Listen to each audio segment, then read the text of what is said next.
A palavra indígena tem origem no latim e, em tradução livre, significa gerado no lugar em que vive. Em 2010, o censo realizado pelo Instituto Brasileiro de Geografia e Estatística, o IBGE, revelava que existem cerca de 800 mil indígenas no Brasil, com 305 etnias e 274 línguas diferentes. Mas, apesar da sua importância, é dura a realidade da população indígena no país. Vítima de apagamento histórico, assiste à destruição de seus valores culturais e o crescimento da violência contra o seu povo. Para falar sobre a situação dos indígenas no país, recebemos no programa de hoje a co-deputada da bancada ativista na Assembleia Legislativa do Estado de São Paulo, Shirley Pancará. Olá, eu sou Joel Scala, seja bem-vindo. Está começando o Observatório do Terceiro Setor, o olhar da cidadania.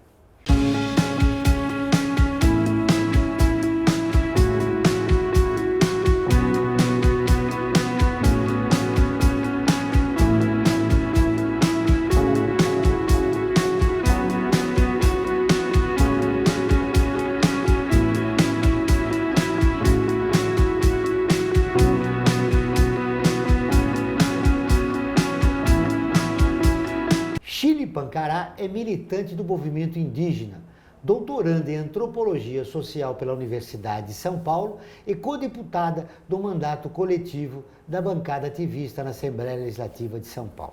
Shirley, seja bem-vindo ao Observatório do Terceiro Setor. Gratidão, salve, salve, povo de luta.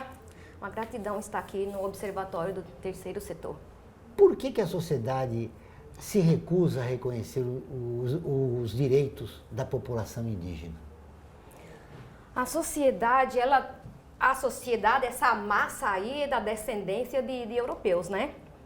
Que se recusa a entender as populações indígenas. Porque o que prevalece neste país? O que as pessoas acham interessante? Quando você fala da sua descendência europeia, um dos primeiros pontos. Dificilmente alguém vai dizer, vou procurar minha descendência indígena. Quando alguém fala assim, é minha bisavó, a gente tinha esse costume. Mas quando você fala que tem uma descendência aí europeia, as pessoas ficam procurando sua dupla cidadania para se autoafirmar, né? Então já exclui um pouco a cultura deste país, que antes dos portugueses aqui chegar, viviam os povos indígenas.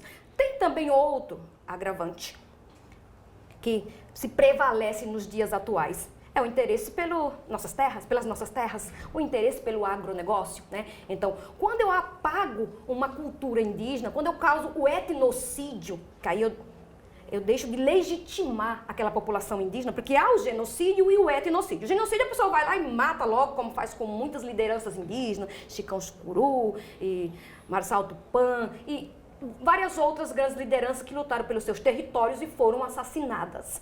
E há também aquela outra tentativa que é o etnocídio. Eu apago aquela cultura.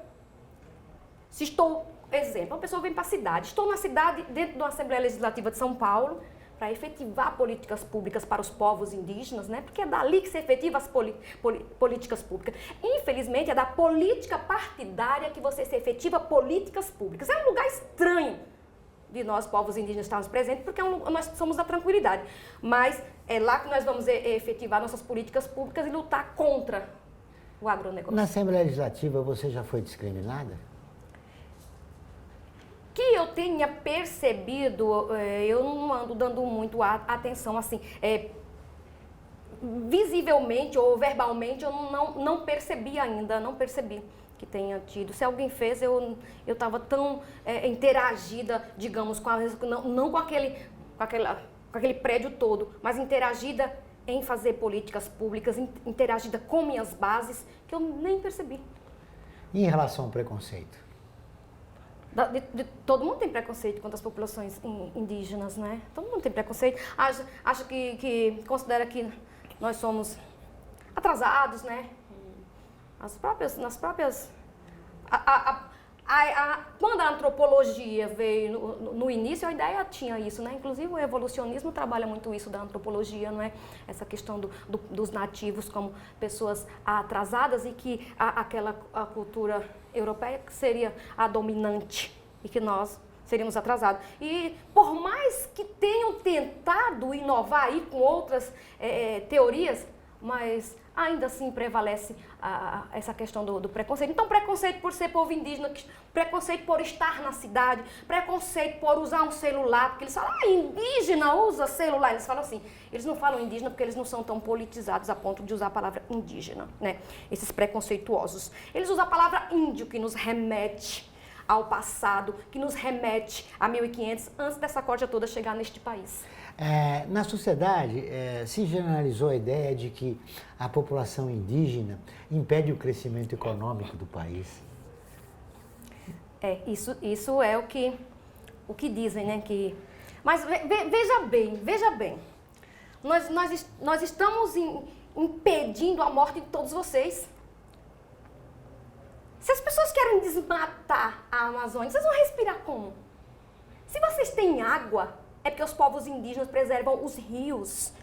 Se vocês respiram, é porque os povos indígenas preservam as matas. Nós preservamos quando o capitalismo vem querendo destruir tudo. Não é que nós não estamos aderindo a esse capitalismo aí desenfreado que todos os dias quer plantar sua soja ou criar seus gados e tornar a terra infértil, porque a terra também ela precisa descansar. A terra, ela é a nossa mãe, nós não somos dono da terra.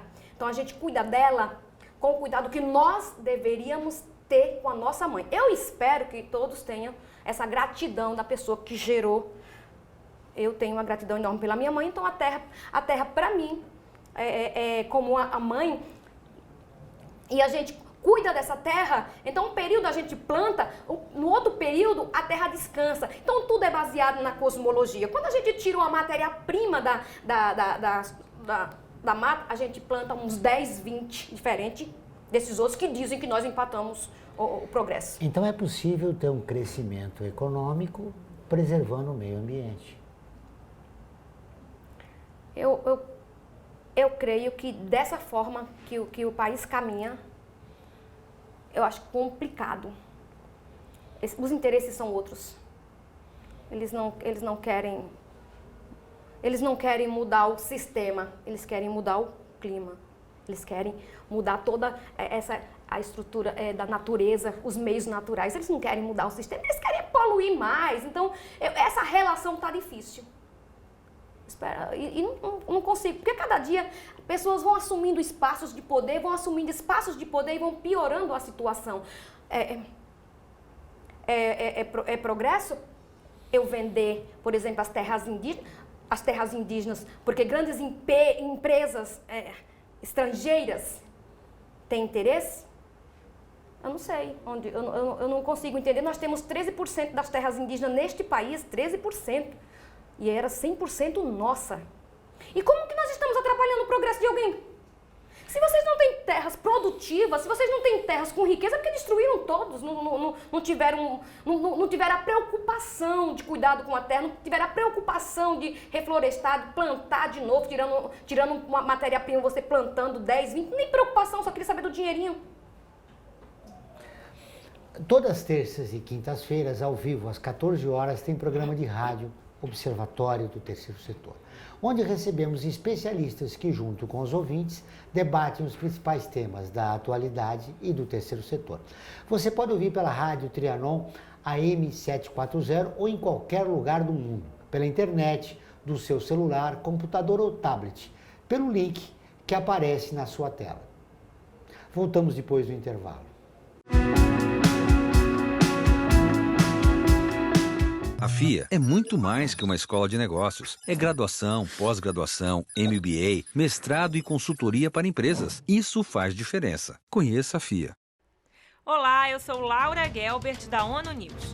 Notícias das Nações Unidas e do mundo você acompanha na página e nos programas do Observatório do Terceiro Setor, parceiro da ONU News. E para acompanhar diretamente a ONU News em português, acesse nossa página e redes sociais. Até lá!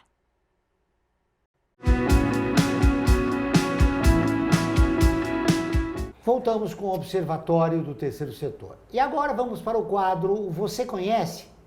O chefe indígena dos 7 povos das Missões, que morreu com 1.500 índios defendendo o Brasil. Cepé Tiaraju. Você conhece? Cepé Tiaraju é um dos muitos heróis brasileiros que não são reconhecidos nos livros de histórias do país. Cepé Tiaraju foi um guerreiro indígena brasileiro considerado santo popular e declarado herói guarani missioneiro rio-grandense por lei. Chefe indígena dos 7 povos das Missões, liderou uma rebelião contra o Tratado de Madrid. Cepé foi criado como líder e treinado pelos guerreiros guaranis. Entretanto, as missões jesuíticas, que incluíam a região de São Gabriel, no Rio Grande do Sul, onde vivia Cepé, introduziram novas culturas de forma abrupta às comunidades indígenas e gerou insatisfação das aldeias.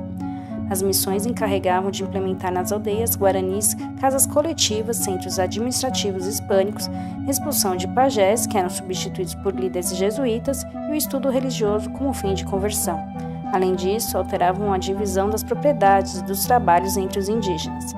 Em 1750, foi estabelecido o Tratado de Madrid entre portugueses e espanhóis.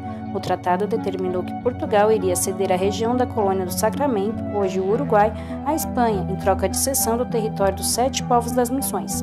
A tentativa de desocupação implicaria na expulsão de 50 mil indígenas de suas propriedades e deslocavam para um território espanhol. Os indígenas não aceitaram a proposta e tiveram o apoio dos padres jesuítas da Companhia de Jesus. A região era rica em gado e foi disputada com armas. Espanhóis e portugueses se juntaram na luta contra os índios brasileiros guaranis.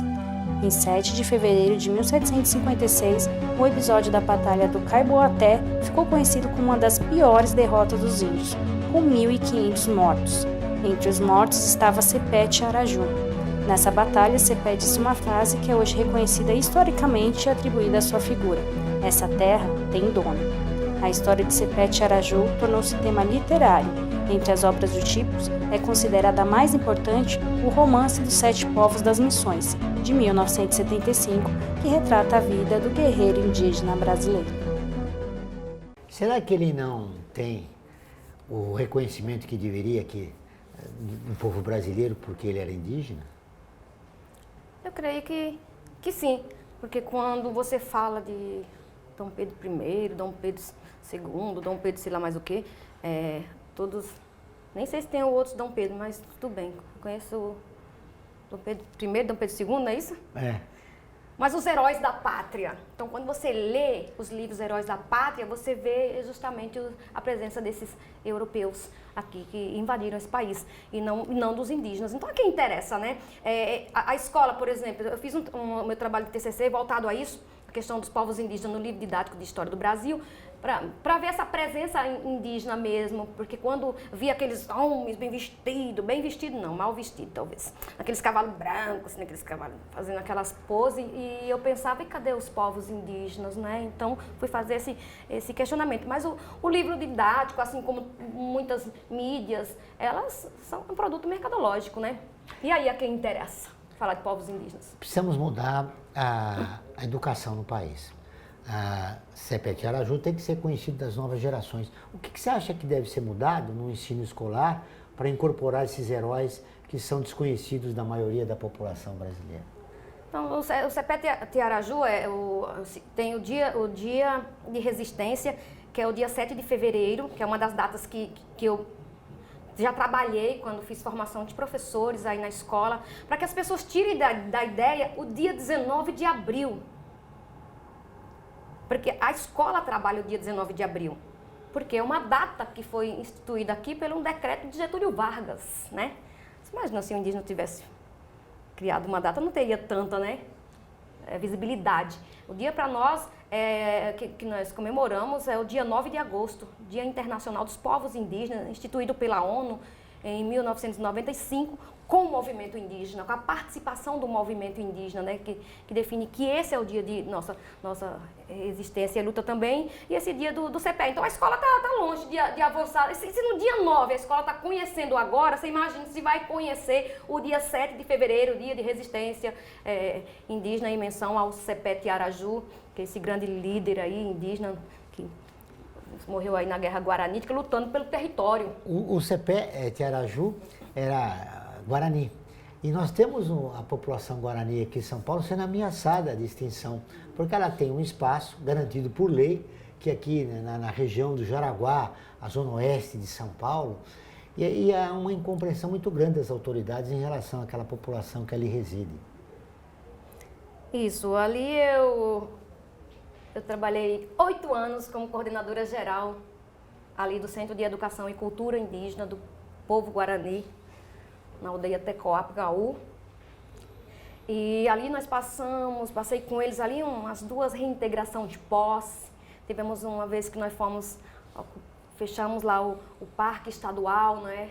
Que são os parques do estado de São Paulo, que estão em terras identificadas como terras indígenas, porém são os parques que têm aí a ideia de privatização, né? Tem uns 25 parques aí que estão na lista das privatizações e um deles tem Paranapuã, tem um parque também onde vivem as populações indígenas dentro do próprio parque. E é isso, é uma área que de interesse comercial. Ameaçado pela especulação imobiliária. Isso. Olha, há também ali uma iniciativa pioneira na escola municipal. As crianças indígenas são ensinadas até os 7 anos, né, a língua guarani, é isso? É assim, as crianças elas devem ser ensinadas durante todo o longo da vida delas, né? Mas naquela escola de educação infantil, para criança de 0 a 5 anos e 11 meses, se prevalece a língua materna. É a língua materna, porque o Centro de Educação e Cultura Indígena, porque a educação indígena é prerrogativa do Estado. E quando aqui a Prefeitura de São Paulo colocou esse órgão governamental da Prefeitura de São Paulo dentro da aldeia, teve que passar pelo crivo dos mais velhos. E os mais velhos falaram, então tem que ser para trabalhar a cultura, o que é tradicional, porque senão não tem sentido algum nessa parte da primeira infância. Mas depois de 7, 8, 9, 10, qualquer idade, até a velhice, é fundamental falar a língua. Isso que eu ia falar, isso é muito importante, mexe com a autoestima, né, da população indígena, dos guaranis que ali residem, né? Agora nós vamos fazer um convite para você, que está nos acompanhando, e para curtir a página do Observatório no Facebook. Ela é visualizada por mais de 700 mil pessoas toda semana. Está sempre atualizada com notícias do terceiro setor, do Brasil e do mundo. Faça como mais de 400 mil pessoas e siga a nossa página. Mas agora nós vamos para um rápido intervalo. Mas antes nós vamos assistir um trecho do documentário A Luta dos Guaranis na Capital Paulista, realizado pelo Observatório do Terceiro Setor. Confiram.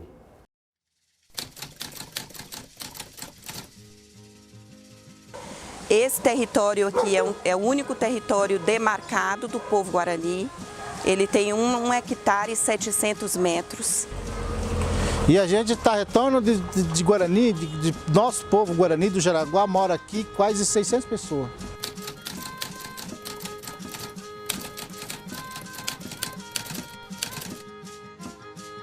Demarquem as terras indígenas, porque demarcando as terras indígenas, a gente tem força para fazer uma educação diferenciada, para fazer uma saúde específica.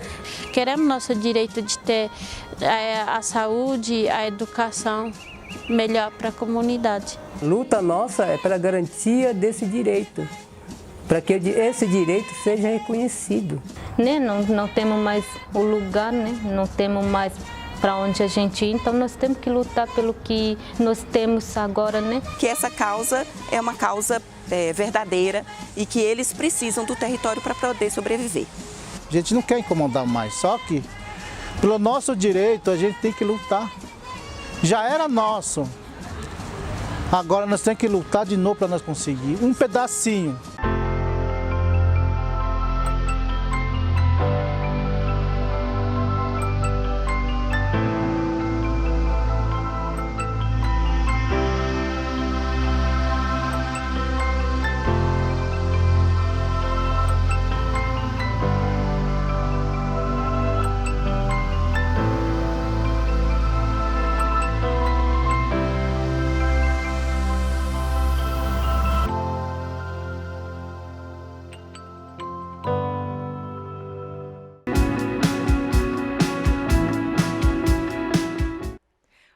eu sou Laura Gelbert, da ONU News.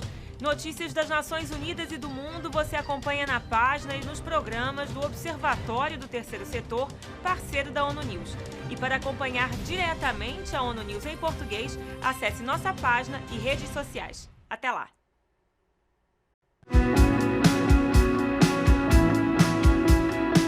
Estamos de volta com o programa do Observatório do Terceiro Setor, o Olhar da Cidadania. Não esqueça, todas as quartas-feiras, às 17 horas, tem programa Olhar da Cidadania na Rádio USP, com temas da atualidade e dos direitos humanos. Anote, todas as quartas-feiras, às 17 horas, na Rádio USP, em São Paulo, 93,7, em Ribeirão Preto, 107,9 FM.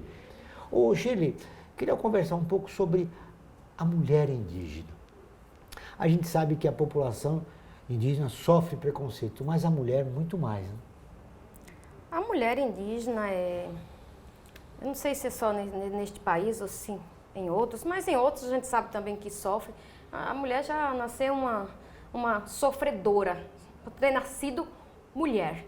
Então já temos que romper aí um monte de preconceito desde que a gente nasce. Quando a gente nasce, a pessoa olha, a menina, né? Todo mundo, que já faz uma cara de tristeza, né? Já faz uma cara de tristeza, é uma menina, né? Já por nos identificar, né? E na sociedade, continua assim, em toda a sociedade, as mulheres, como elas tomaram frente de ações que ficam mais em casa. Então a mulher indígena hoje, ela vem com força, na militância, saindo, ocupando espaços, indo para a luta, se empoderando na linha de frente também, aí causa um pouco ainda de estranheza, mas essas mulheres que vêm, essas mulheres são resistentes, carregam aí umas 500 mulheres ao lado. Muito bem, você com esse ativismo deve ter sofrido muito, né, na sua trajetória? Sim, eu sofro na minha trajetória de vários lados, né? Até porque eu faço uma coisa que aquela família, assim, minha mãe, meus irmãos, eles não fazem assim. Minha mãe fala, se não tivesse nascido ali no meio do mato, eu nem ia acreditar que era minha filha. E ela ia imaginar que tinham trocado. Então eu venho com essa série de coisas. Minha família às vezes fica preocupada, fica meio assustada com medo, e eu fico preocupada por eles, por eles estarem preocupados comigo também, por me expor tanto, porque eu ponho minha cara, defendo os direitos dos povos indígenas, e aí a gente sofre de várias formas. E eu não defendo só uma parte da mulher, então por isso que quando eu sou discriminada, eu não sei se a pessoa me discriminou porque eu estou lutando por território, se a pessoa me discriminou porque eu estou lutando por uma educação diferenciada, ou se por uma saúde específica, eu não consigo nem identificar, porque nós no país temos poucas pessoas indígenas que estão na linha de frente em relação às outras pessoas. E aí quando a gente vai para a linha de frente, a gente trabalha todas as áreas do saber, todas as nossas necessidades. Então, quando eu vou a Brasília, eu defendo educação, saúde, tudo no único, para ganhar tempo e fazer políticas públicas para todas essas áreas. Então, eu sou discriminada não sei quantas vezes. Talvez por ser mulher e ser mulher indígena. E aí aumenta, né, a resistência em relação à tua atuação. E ser mulher indígena, nordestina, educadora, nós temos, eu tenho um grande caminho aí de preconceito de pessoas que tentam barrar o caminho. Mas eu nem presto atenção, Ao longo da história, há um processo de extinção em relação à população indígena. A tua atuação prevê o quê? O que você acha necessário para fazer uma defesa do povo indígena? Uma mudança cultural em relação à sociedade que ainda resiste a reconhecer os direitos da população indígena, por exemplo? Então, uma das ações que eu vou fazer agora, esse mês de agosto, na Assembleia Legislativa de São Paulo, primeira vez que uma mulher indígena ocupa a Assembleia Legislativa de São Paulo, esses espaços, qualquer espaço esses espaços que não era para nós. Nós vamos fazer o Agosto Indígena. Então lá teve o lançamento do Agosto Indígena dia 1º, do dia 19 ao final do mês eu vou ter uma exposição com as peças que retratam a nossa história, que tem nossa memória, que tem toda a nossa ancestralidade. Vai ficar lá dentro daquele espaço, que só quer aquelas molduras lá que nada a ver, muitas vezes, né? E vai ter audiências e muitas coisas para que as pessoas daquela casa, elas possam entender que as populações indígenas existem, porque muitas pessoas pessoas, inclusive ele mesmo, chega para mim e fala, eu ouvi falar que tem um povo indígena que mora lá no Pico do Jaraguá, lá perto do Jaraguá. Eu digo, nossa, vocês ainda pensam assim? E eu achava que as pessoas tinham essa noção da presença indígena dentro desse estado de São Paulo. Não é só aldeia, tem indígenas que vivem em contexto urbano, que é uma grande, tem aqui no Real Parque, por Pancararu, que tem uma comunidade, essas pessoas vieram para fazer o estádio do Morumbi por conta da mão de obra em conta. Então eles vieram de Pernambuco para trabalhar aqui, não tinha outro lugar para morar e foram se aglomerando ali naquela favela do Morumbi. E as pessoas nem sabem que tem aldeia em São Paulo. Imagine que tem indígena em contexto urbano, indígena que vai na antropologia na USP, indígena que está na Assembleia. E nós temos que fazer justamente isso que nós estamos fazendo aqui, nos meios, nesses meios aqui, mostrar para as pessoas, dizer para as pessoas, os indígenas estão aqui, eles estão presentes, eles vão resistir. Essa é a minha esperança, porque... Muito bem, a gente sabe que o teu trabalho, você é corajosa, enfrenta, conseguiu ser co-deputada na Assembleia Legislativa de São Paulo, mas no documentário que nós apresentamos sobre a população Guarani, eu vi ali uma educadora com um olhar melancólico, triste, para a Índia comum. Como resgatar a sua autoestima? Como dizer que ela é importante nesse processo de mudança que você pretende em relação à população indígena? Para a Índia comum? É, Índia comum. Para a Índia comum, como aquela professora que nós vimos lá no documentário, ela olhar triste da incompreensão da sociedade em relação ao papel do indígena e a importância dele na história do país. Há pessoas que, por exemplo, eles têm é comum no sentido de dizer assim, são pessoas que não querem estar no mesmo espaço. Porque tem pessoas que não querem estar, não estão tão loucas quanto eu, né? Eu sou eu estou nesse lugar aí agitado. E nós... Essa coragem que você tem, como a Índia comum poderia assumir um pouco dessa coragem, como o resto das pessoas da comunidade, né, teriam assim, porque eu tenho, por exemplo, uma irmã que não quer nem saber de longe de fazer essas coisas que eu faço, ela corre a quilômetros de distância. Minha filha mudou de área, falou, mãe, não quero fazer humanas, porque o seu jeito, suas ações, não é tão interessante. Né? Ela não acha interessante eu ficar comprando briga, e acho que não sei, por talvez motivo. E você sabe que aí que está, como eu disse, aí que está o problema, porque ao não querer se confrontar com a realidade, ela acaba querendo parecer uma mulher branca na sociedade, que consome, que tem os mesmos sonhos de consumo, enfim. Como preservar essa cultura indígena com essa pressão que existe da sociedade consumista? Então, não querer estar nessa mesma linha que eu estou, não quer dizer que a pessoa seja que quer virar uma mulher branca, não quer ser indígena, coisa e tal. Porque o que é ser indígena é cantar, é dançar, é manter sua língua, é manter sua tradição. Não é isso que eu estou fazendo, é coisa que a gente vem aqui no século XXI, com mais força, né? Para estar nesses espaços. Então, não quer dizer que a outra pessoa tem... A minha avó, que não sabe nada disso, não quer dizer. Ela é notório saber dentro da comunidade. Sabe mais do que eu. Não sou eu que estou ali na universidade aprendendo, que sei mais do que ela. Ela sabe mais do que eu. Entende? Vê a hora assim no céu, ela sabe, vê o sol no céu e ela sabe que hora é. Então, essa aí é espetacular. Não tem a faculdade que tem.